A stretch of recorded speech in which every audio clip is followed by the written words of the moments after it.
Assalomu alaykum. O'zimizni yantoq. Mana shu bitta tutami, bitta choynaga. Bu nimaga davo? Shu kecha kunduzda deyarli hamma juda ko'pchilikda allergiya qo'ziydi.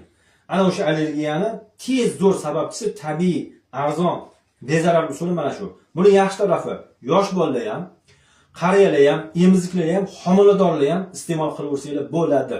Zarari yo'q. Faqat sovuq mizojli odamlar choynaga damlashdan oldin bitta kalla novot tashlab olinglar. Xo'p, bir kunda bitta odam bitta choynak, ya'ni 500 gram ichish shart. Mana shu Zo'r kommentariy tushibdi, qarang.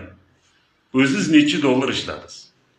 Do'stim, men qancha ishlasam ham yoki qaysidir bir narxni aytsam yoki qanchadir summani aytsam, bu sizni cho'ntagingizga kirmaydi. Bu sizni boyittirmaydi. Do'stim, siz men bilan bog'laning. Men sizga mana shu ishlash yo'lini o'rgataman va sizdan ham so'raydilar qancha ishladingiz deb. Bu real imkoniyat. Men bilan bog'langanlar ana shunday ishlayapti. Menda ma'lumot bor. Asosiy profilda raqamim turibdi. Bog'laning. Sizdan ham xuddi shunday so'rab yuradi.